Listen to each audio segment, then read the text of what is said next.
Hi everybody, it's Laura Clark here, and I'm going to be sharing with you an evidence-based behavior strategy called behavior-specific praise.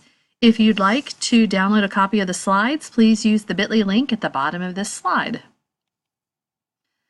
We're going to be focusing on looking at those effective and efficient low-intensity strategies that we can use to increase student success in our classrooms.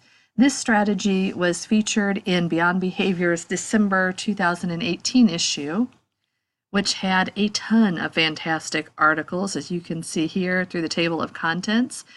If you aren't familiar with the Council for Exceptional Children or their behavior division called CCBD, I would highly recommend that you check them out.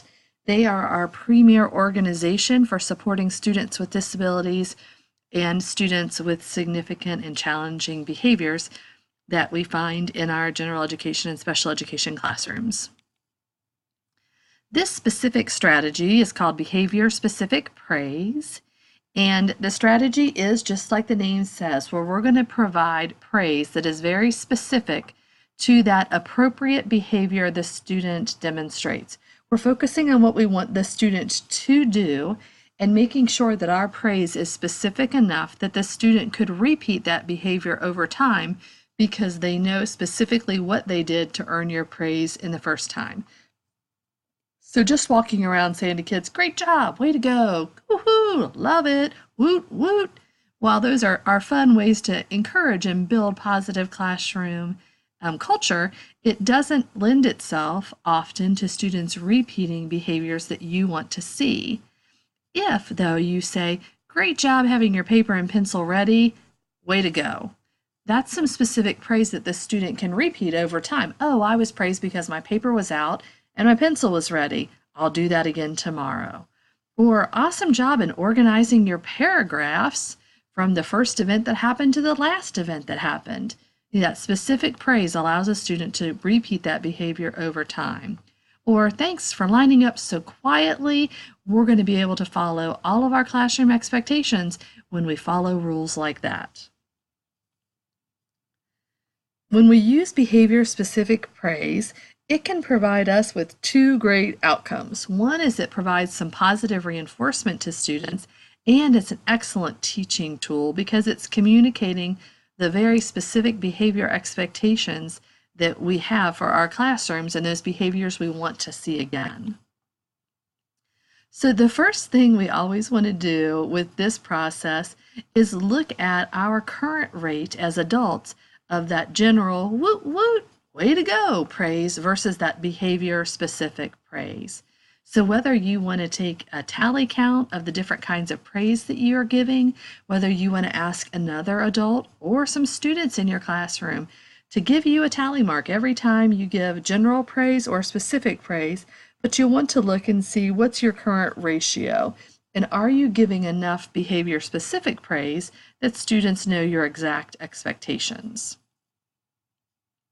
You might want to be focusing on just specific times of the day, so looking at circle time for younger students or whole group instruction for older students. And you'll want to focus on some really specific behaviors that you want to increase in your classroom. So for example, I might have a student with some challenging behavior, and I just want them to make consistent, appropriate eye contact with me. So I'm going to check and see how often I'm praising that student for engaging in that behavior, and can they repeat that over time. You can use this strategy across your academic day, looking at academic expectations, completing tasks, starting tasks, being on the right task, or looking at behavioral expectations, specific words you're expecting students to say, or specific ways that they're supposed to be engaging in a task, specific things that they are supposed to be doing in your classroom, like being on task, having their book open to the right page. The next thing you're going to want to do is look at those behaviors within that specific time of day that you really need to reinforce for students to be successful. So for example, maybe you're looking at accurate responses or raising your hand, a student sharing materials appropriately, or working at the quiet or right voice level. You might be looking at some social behaviors. And we want to make sure that when we're looking at those overall expectations, are we using the school-wide or class-wide consistent language?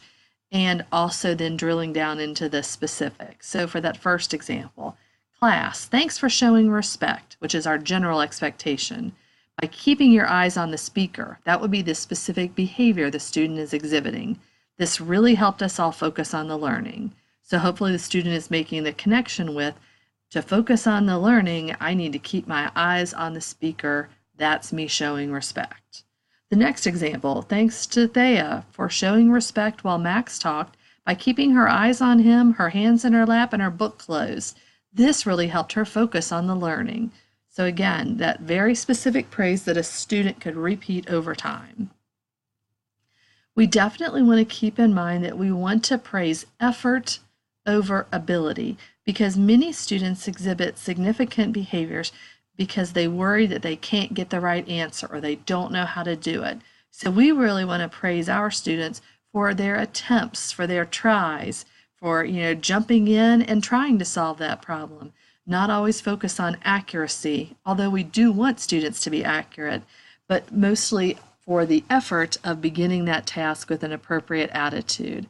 Focus on what students can control and possibly let go or continue teaching the skills that students do not yet have control of until they can exhibit those appropriate behaviors. We also want to look at what we call those approximations of appropriate behavior.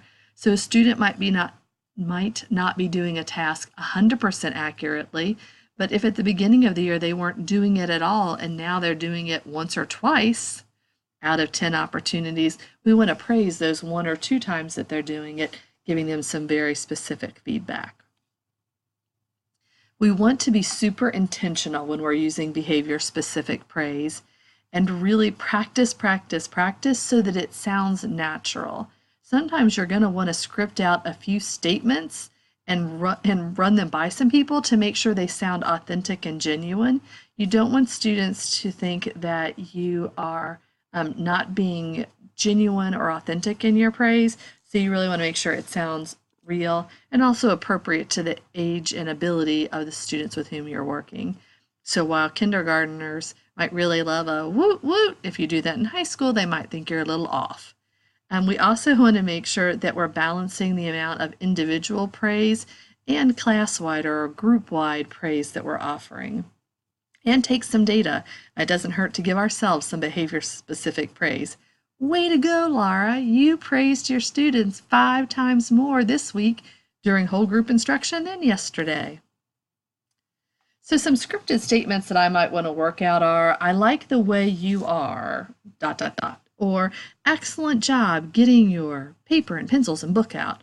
Wow, I'm impressed with how quickly or how orderly, how well this group or Sarah engaged in XYZ task. We want to focus when we're looking at behavior-specific praise on ignoring some of those minor off-task behaviors or what we might call misbehavior, while focusing on specific praise for the behaviors we're trying to increase. And definitely focus on that catch 'em being good. The more immediate that you're providing praise, the more likely students are to pair their behavior with the praise that was given. So keep them close together, not days later, on Friday to say, hey, on Monday, I noticed you, blah, blah, blah, blah, blah. That's about the value that might have for a student, as opposed to, wow, I just saw you engage in this appropriate behavior. That was very helpful to all of us getting our work done on time. As with any intervention we put into place, we need to monitor to see if what we're doing is having an appropriate impact. If not, then do we need to do this differently? Do we need to pair behavior-specific praise with a token economy or some other intervention that might make it more meaningful for our students?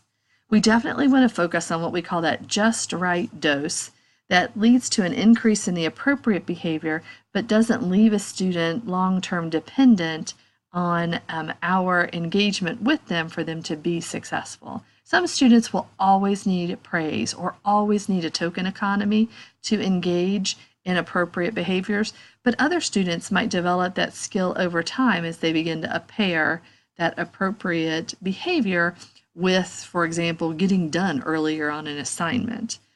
So we want to make sure we're at a just right dose, helping students have exactly what they need, but not layering in so many supports if they're not needed so students can increase their success independently. We definitely want to practice our delivery and try and balance the amount of praise that we're giving and focus on the behaviors of our students that have some challenges on increasing what we really want to see. Again, ignore the small stuff. Ignore the small stuff and focus on those big rocks. We really want to move forward unless those small stuffs are dangerous to students or to others. Behavior-specific praise is an awesome strategy that we can use paired with other strategies. And our goal is always that students are making the connection between what they did and our excited praise at what has happened. Some general tips you might want to consider. Some students love the spotlight and the attention. Other students don't want anyone to notice that they are there. So really focus on the type of praise a student wants. Some students love for you to praise them verbally. Other students really want a note they can take home to parents. Some people want to have stuff as opposed to our words. So we definitely want to pair our praise with what our students want. And we want to make sure that we're monitoring carefully. We can use different tools to help us monitor our praise to action ratio, but we always want to consider, what am I trying to change or modify about what my student is doing that will increase their ability to engage academically and behaviorally, socially in the classroom. It's always key with whatever strategy we use that we seek student and other folks' input. Is this strategy successful? Does the student feel like this is a helpful strategy for them? Do other adults that are working with that student see this strategy as making a difference for student behavior? There are some fantastic resources, both in the Google Doc that you can get from us at NKCES that came with your training materials if you're doing this as part of our summer PD.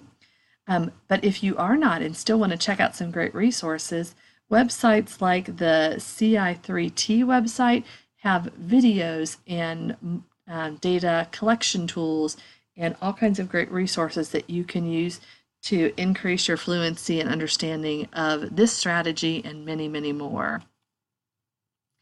If you're completing this training as part of our NKCES Summer PD, be sure that you head back to your email and complete the other steps in addition to filling out the quiz/evaluation at the end of the document. And if you've got any questions, don't hesitate to reach out.